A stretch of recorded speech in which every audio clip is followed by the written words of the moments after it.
चलिए आज एक दिलचस्प कहानी पर बात करते हैं। एक ऐसी कहानी जिसमें हजारों साल पुराना ज्ञान है, एक नए जमाने की चोरी है और उस चोरी से लड़ने का एक बिल्कुल अनोखा तरीका भी है। तो सवाल ये उठता है कि क्या कोई 5000 साल पुराने नुस्खे को अपना बताकर उसका पेटेंट करवा सकता है? ये सवाल सुनने में जितना सीधा लगता है, इसका जवाब उतना ही पेचीदा है। और यही सवाल ज्ञान, संस्कृति और मालिकाना हक पर एक बहुत बड़ी ग्लोबल बहस की जड़ है। इस पूरी लड़ाई को समझने के लिए हमें पहले उस खजाने को समझना होगा जिसकी रक्षा की जा रही है, और वो खजाना है पारंपरिक ज्ञान। तो सबसे पहले ये समझते हैं कि ये पारंपरिक ज्ञान या ट्रेडिशनल नॉलेज आखिर है क्या। देखिए, ये सिर्फ कुछ पुरानी बातें या जानकारी नहीं है। ये एक जीता जागता सिस्टम है, वो हुनर, वो तकनीकें और वो समझ जो किसी समुदाय ने सदियों में विकसित की है और अपनी अगली पीढ़ियों को सौंपी है। मिसाल के तौर पर आयुर्वेद को ही ले लीजिए। ये सिर्फ एक हेल्थ केयर सिस्टम नहीं है, ये 5000 साल से भी ज्यादा पुराना ज्ञान है।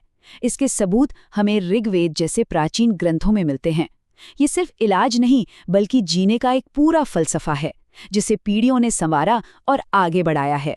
और इसका दायरा, मतलब इसका स्कोप, वाकई बहुत बड़ा है। ये सिर्फ दवाइयों या जड़ी बूटियों तक सीमित नहीं है।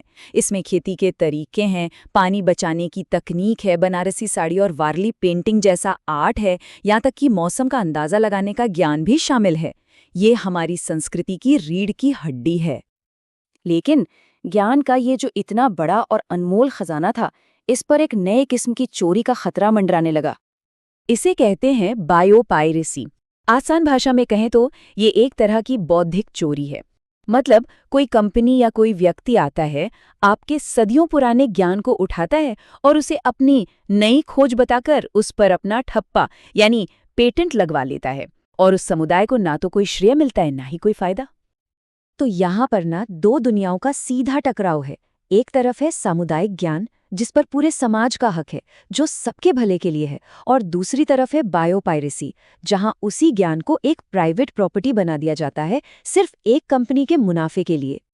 इसका सबसे बड़ा और मशहूर केस है हल्दी का। कहानी बड़ी सीधी है। भारत में सदियों से हम जानते हैं कि हल्दी घाव भरती है। 1995 में अमेरिका की एक यूनिवर्सिटी ने इसी गुण पर पेटेंट ले लिया।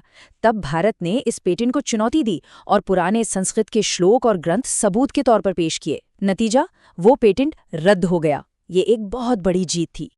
हल्दी वाले केस में जो जीत मिली, उसने भारत को सिखाया कि सिर्फ केस लड़ने से काम नहीं चलेगा, बल्कि एक मजबूत डिफेंस सिस्टम बनाना होगा। एक ऐसा सिस्टम जो चोरी होने से पहले ही उसे रोक दे। और यहीं से जन्म हुआ एक कमाल के आइडिया का, ट्रेडिशनल नॉलेज डिजिटल लाइब्रेरी यानी TKDL। ये डॉक्टर रघुनाथ माशेलकर का विजन था। उन्होंने सोचा कि क्यों ना हम अपने सारे पारंपरिक ज्ञान का एक डिजिटल किला बना दें, जहां कोई सेंध ही ना लगा पाए। तो अब सवाल ये है कि ये TKDL काम कैसे करता है। इसका तरीका बहुत ही सरल और जीनियस है।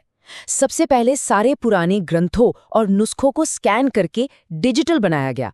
फिर उसे इंग्लिश, जापानीज, जर्मन जैसी कई भाषाओं में ट्रांसलेट किया गया, और फिर इस पूरे डेटाबेस को दुनिया के बड़े बड़े पेटेंट ऑफिस के साथ शेयर कर दिया गया।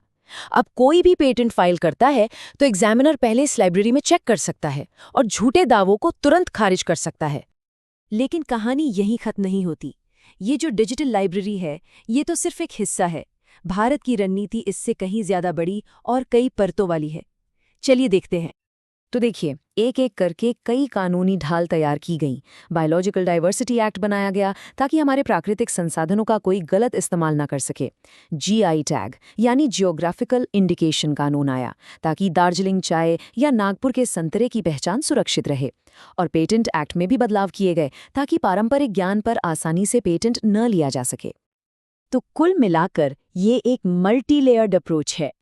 इसमें दस्तावेज बनाना भी है, कानून का सहारा भी है, समुदायों को साथ लेना भी है, और डिजिटल टेक्नोलॉजी का इस्तेमाल भी है। ये एक पूरी कोशिश है ये पक्का करने की कि हमारे ज्ञान का सम्मान हो, वो सुरक्षित रहे और उसका फायदा उन्हीं लोगों को मिले जिनका उस पर हक है। ठीक है, ये सब तो हो गया, पर सवाल ये है कि आखिर ये सब इतना जरूरी क्यों है? भविष्य के लिए इसका क्या मतलब है? ये जो बात कही गई है, ये बहुत गहरी है। इसका मतलब ये नहीं है कि हम पुराने ज्ञान को बस म्यूजियम में सजाकर रख दें। असली मकसद है कि इस पुराने ज्ञान और आज के मॉडर्न साइंस को मिलाया जाए।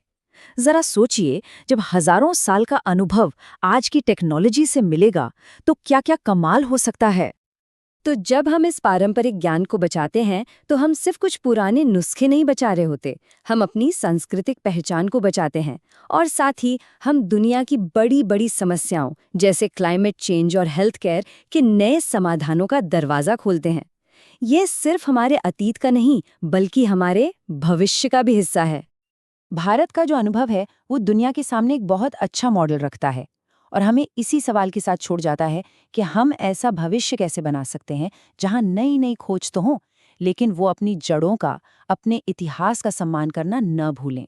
ये एक ऐसा सवाल है जिसके बारे में हम सभी को सोचना चाहिए।